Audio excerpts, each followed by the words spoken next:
बिस्मिल्लाहिर्रहमानिर्रहीम। Dear aspirants, अस्सलाम वालेकुम। Babar Nadeem here. Dear aspirants, हम लोग प्लीडिंग एंड कन्विंसिंग को जो है वो स्टार्ट करने जा रहे हैं।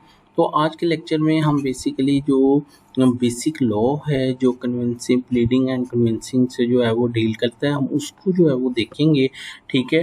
और फिर मैं आपको आज दो चीज़ें बताऊंगा। एक तो मैं आपको बेसिक लॉ जो है वो बताऊंगा, और साथ में मैं आपको ये बताऊंगा कि क्या वो मुख्तलिफ सोर्सेज हैं जिसके थ्रू आप जो है वो ये पेपर जो है इसको बेस्ट वे में तैयार कर सकते हैं, और इस चीज़ को इंश्योर कर सकते हैं कि पहले की तरह से इसमें लोग ज़्यादा फेल ना हो और आप इसको बेस्ट वे में जो है वो क्लियर कर सकें। और कौन सी ऐसी मिस्टेक्स हैं जो जिनको हम लोग जो है वो बार बार जो है उसको जो है वो हम लोग जो है वो रिपीट करते हैं। तो इंशाल्लाह आज के लेक्चर में हम लोग ये चीज़ सीखेंगे। एक चीज़ मैं आपको बता दूं कि ये पेपर 1 है आई थिंक, और इसके बारे में सोर्सेज ऑफ लॉ क्या हैं और इसकी डिवीजन कैसे है उसके ऊपर हम एक डिटेल जो है, अगर आपको याद हो तो हम लोग उसको डिटेल कर चुके हैं। तो प्लीज़ अगर आपके पास ए टू जी वो है file AD A to Z, तो उसको खोल लें। तो उसमें देखें कि मैंने जो है आपको बताया है कि जो पेपर 1 है उसके जो है वो सबसे पहले मैंने उसके ऊपर 2 यूट्यूब लेक्चर दिए हैं, आप उसको देखें। फिर उसके बाद मैंने आपको उसकी डिवीजन समझाई है पेपर की, कि वो पेपर की डिवीजन क्या है। फिर उसके बाद मैंने आपको उसके सोर्सेज बताए हैं कि कन्विंसिंग एंड प्लीडिंग जो है उसको प्राइमरी सोर्सेज क्या हैं, सेकेंडरी सोर्सेज क्या हैं, कौन कौन सी बुक्स जो हैं उनको हम लोग जो है वो कंसीडर कर सकते हैं। फिर मैंने अपने लेक्चर्स का हवाला दिया है, अगर आपके पास टाइम हो तो आप उनको देख सकते हैं जिससे आपकी जो है वो ग्रिप होगी। फिर मैंने कुछ उसके जो है वो अहम और इम्पोर्टेंट टॉपिक्स जो हैं प्लीडिंग एंड कन्विंसिंग के, वो मैंने जो है वो उसके अंदर जो है वो मैंने क्या किए हैं वो मेंशन किए हैं। तो अगर वो लेक्चर सुन लें और ज़रा आप ये वाला देख लें तो आपको पता चल जाएगा कि आपने ये जो पेपर है इसको आपने किस तरह से जो है वो तैयार करना है। अब हम वापस आते हैं इसके ऊपर। सबसे पहले हम जो है वो प्लीडिंग को जो है वो देखते हैं। अच्छा, जो प्लीडिंग है ना, प्लीडिंग इसको मैंने ना डिफरेंट हिस्सों में जो है ना वो तकसीम किया है आपको समझाने के लिए। तो अगर मैं आपको जो है वो दिखा सकूं, तो सबसे पहले तो मैंने प्लीडिंग में एक चीज़ लिखी है, बेसिक स्ट्रक्चर। कि जो प्लीडिंग है उसकी बेसिक स्ट्रक्चर क्या है, ठीक है, प्लेंट या रिटर्न स्टेटमेंट की। तो उसके लिए मैं आपको ऑर्डर 7 रूल 1 के ऊपर ले चलता हूँ। ऑर्डर 1, तो ये देखें, order 7 rule 1 particulars to be contain in plaint. ठीक है, तो ये देखें, ये in the name of the court, ठीक है, description of place of residence, name and description of resident और डिफेंडेंट।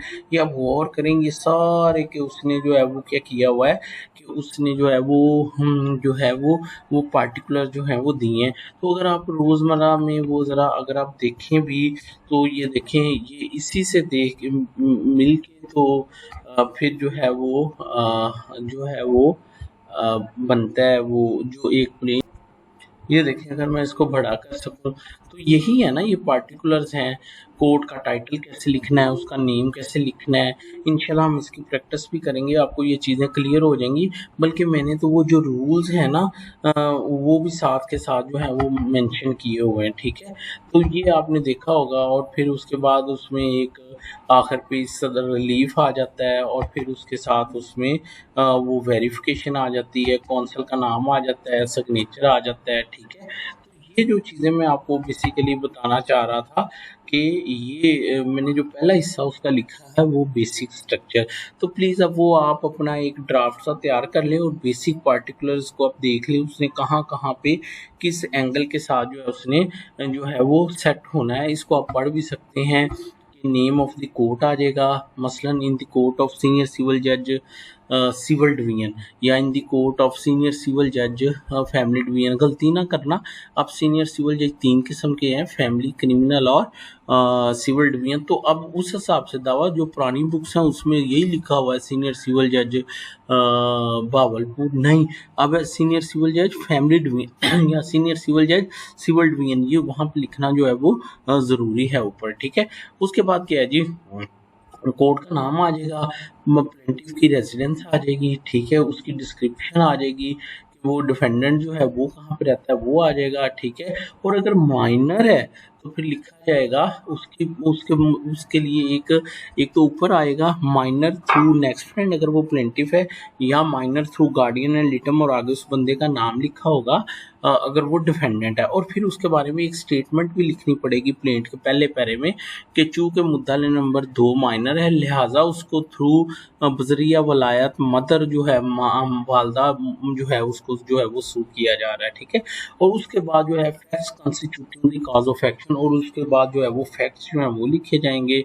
फिर कोर्ट की जुरिडिक्शन जहाँ से बनती हो वो फैक्ट्स लिखे जाएंगे। फिर रिलीफ जो है जो कि क्लेम किया जा रहा है वो लिखा जाएगा, ठीक है। फिर उसके बाद सेट ऑफ है तो उसके बारे में स्टेटमेंट, और subject matter for the purpose of court भी और जुरिडिक्शन जो है वो लिखा जाएगा। तो ये वो जो पार्टिकुलर्स हैं जो हैं वो जो मेंशन किए जाएंगे वो एक बेसिक स्ट्रक्चर जो है वो आर्डर 7 और रूल 1 जो है वो बताता है, ठीक है। ये बेसिक स्ट्रक्चर बताता है। अच्छा, उसके बाद मैंने उसकी अगली जो तकसीम की है वो मैंने की है अदर एसेंशियल्स ऑफ प्लेंट क्या है, वेरीफाइड हो, इट मस्ट बी साइंड हो, ठीक है, और भी हो सकते हैं। तो वो मैंने वो भी लिख दी हैं कि ये बेसिकली इनको आप बेशक रूल्स ऑफ प्लीडिंग कह लें, यहाँ आप इसको उसके एसेंशियल्स या पार्टिकुलर्स कह लें एक प्लेंट के या रिटन स्टेटमेंट के, जो वहाँ पे लिखने जो है वो ज़रूरी हैं, ठीक है। अच्छा, उसके बाद मैंने जो तीसरी डिवीजन की है वो है जनरल रूल्स ऑफ प्लीडिंग। वो ऑर्डर 6 है और उसके ऊपर मेरे लेक्चर्स भी हैं जैसा कि मैं जो है वो आपको जो है वो पहले जो है वो बता चुका हूँ कि यहाँ पे ये A to Z फाइल में मेरे जो लेक्चर्स हैं उसके ऊपर उसके लिंक भी दिए गए हैं, लेक्चर 15, 16, 17, 19, 20। तो अगर आपके पास टाइम है आप उसको सुन सकते हैं, और अगर आपके पास टाइम नहीं है तो मैं आपको एक शॉर्टकट बताने लगा हूँ। Please high court rules and order है और उसका वॉल्यूम 1 है और उसका chapter 1 part C para 2। Please अगर आप इसको कर लेंगे तो आपके वो प्लीडिंग वाला ऑर्डर 6, 7, 8 सारा कवर हो जाएगा। आप ज़रा गौर कीजिएगा, उसने इतने खूबसूरत तरीके से जो है उसने high court rules and order में उसने ये जो है इसको कवर किया है। ये रूल 1 भी कंसीडर कीजिएगा, लेकिन मैं आपको रूल 2 दिखाना चाह रहा हूँ। देखिए, उसने बड़े प्रिसाइज वे में विद रेलिवेंट प्रोविजन जो है the provision of a code with regard to pleading which term include the plaintiff and written statement should be carefully studied. The principal rules of pleading may be briefly stated as follows। देखो, उसने इतनी easy way में सारा order 6, 7, 8 को उसने इतने easy way में लिख दिया है कि the whole case must be stated in the pleading that is all material facts में स्टेटेड ऑर्डर 6 रूल 2 है।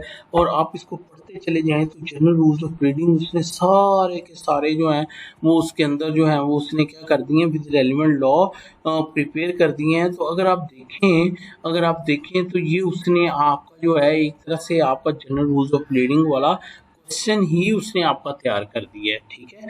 तो प्लीज़ आप इसको जो है वो कंसीडर कीजिएगा। ये हैं जनरल रूल्स ऑफ प्लीडिंग्स, ठीक है। और वो क्या हैं वो आप लेक्चर भी सुन सकते हैं, उनको आप देख भी सकते हैं, और जब मैं आपको प्रैक्टिस करवाऊंगा उनकी तो फिर मैं आपको वो रेलिवेंट लॉ भी जो है वो साथ में जो है वो कोट करवाता जो है वो चला जाऊंगा, ठीक है। अच्छा, उसके बाद है स्पेसिफिक रूल्स ऑफ प्लीडिंग। एक तो है ना जनरल रूल्स ऑफ प्लीडिंग जो ऑर्डर 6 में दिए हुए हैं। अब है स्पेसिफिक रूल्स ऑफ प्लीडिंग। अब स्पेसिफिक रूल्स ऑफ प्लीडिंग क्या है, अगर आप एक नज़र के लिए इसको देखते चले जाएं कि अगर मनी सूट है, ठीक है, तो प्रिसाइज अमाउंट जो है वो लिखनी ज़रूरी है उसके अंदर, ठीक है।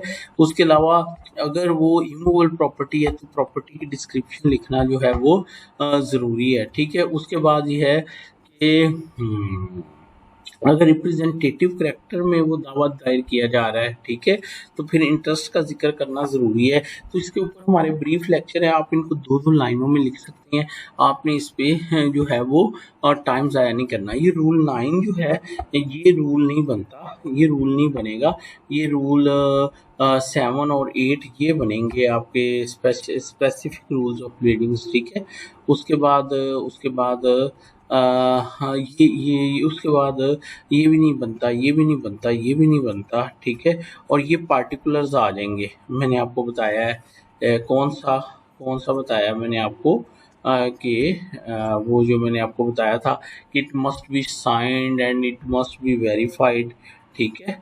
तो वो आ जाएगा। अदरवाइज यही इसके जो है वो special rules of specific rules of pleading है। इसी तरह specific rules of pleading written statement के भी हैं, ठीक है। अब आप रिटन स्टेटमेंट को देख लें, उस पर मेरे लेक्चर सुन लें, तो वो आपको स्पेसिफिक रूल्स ऑफ प्लीडिंग जो है उसमें जो है वो मिल जाएंगे। सारे स्पेसिफिक रूल नहीं है जिसमें कोई प्रिंसिपल ले डाउन किया गया हो। मसलन मसलन अ, मसलन मसलन अ, ये new facts must be specifically pleaded, ये है specific rule of pleading. Denial to be specific, ये है स्पेसिफिक रूल ऑफ प्लीडिंग, ठीक है। उसके बाद special denial, evasive denial, set off, ठीक है। ये सारे क्या हैं, ये उसके जो है सेट ऑफ को रहने दें, अच्छा ठीक है।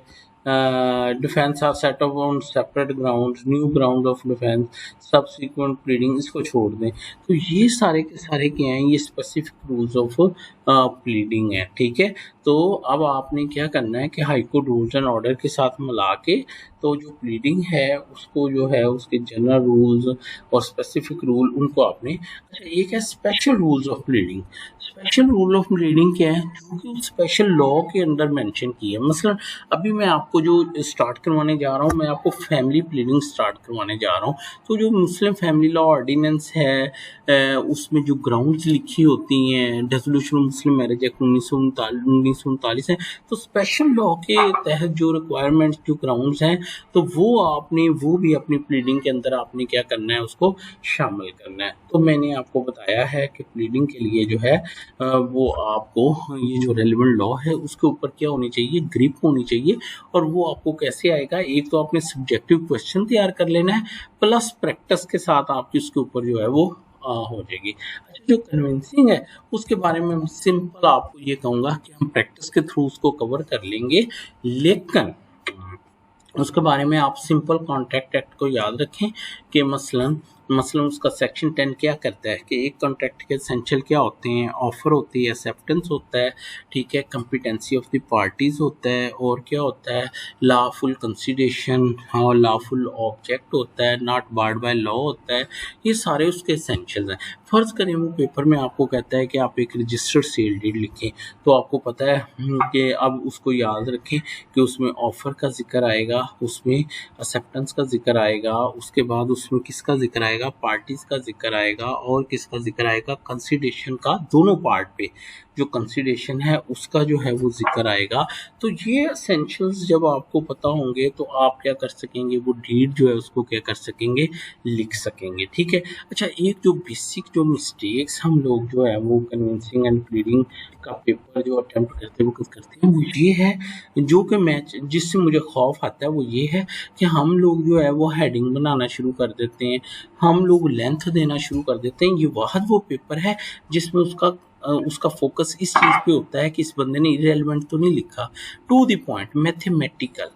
प्लीडिंग एंड कन्विंसिंग जो है वो मैथमेटिकल क्वेश्चन होता है, उसमें आपने टू द पॉइंट जो है वो लिखना होता है, आपने एफिशिएंसी नहीं मारनी होती, आपने उसमें एक हाथ से ज़्यादा जाके नहीं लिखना होता, वरना वो इरिटेट होता है और वो बात बात पे आपके नंबर जो है वो काट रहा होता है। और इस पेपर को पास करना भी बड़ा आसान है। किस तरह, अगर आपने पार्टिकुलर्स लिख दिए तो उसके नंबर अलग है, और अगर आपने प्रिसाइजली एसेंशियल्स लिख दिए तो उसके नंबर जो है वो अलग है। तो ये जब हम प्रैक्टिस करेंगे तो ये हम अपनी खामियों को भी देखेंगे और फिर हम उसको जो है वो ओवरकम करने की जो है वो हम उसको जो है वो कोशिश भी करेंगे। तो आज मैंने जो आपको जो है वो चीज़ बताई है वो मैंने आपको जो है वो बेसिक लॉ बताया है, ठीक है। अच्छा अब हम इसको कवर कैसे कर सकते हैं, एक तो बेसिक लॉ, उसके ऊपर आपकी ग्रिप हो जाए, वहाँ से आप कवर करेंगे।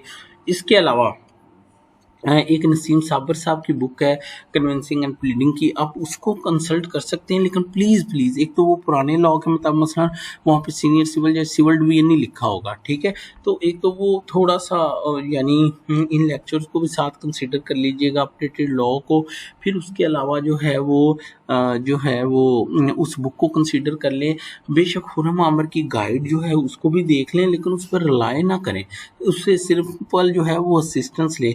और और इसके अलावा अगर पॉसिबल हो जो वो फेमस लॉयर्स हैं उनकी प्लीडिंग्स अगर आपको 2-2 3-3 मिल जाएं तो वो बड़ा इजी है। आप किसी अपने यार दोस्त को फ़ोन करें, उसको कहो भाई आप प्रैक्टिस कर रहे हो, प्लीज़ मुझे किसी अच्छी लॉयर की जो है ना 2 स्पेसिफिक परफॉर्मेंस की प्लीडिंग जो है ना फलां लॉयर की जो है वो भेज दो, या डायरेक्ट जाके उसके मुंशी से बात कर लो, या किसी कोर्ट में जाके उसके एलमत से बात कर लो, जज के एलमत से कर लो।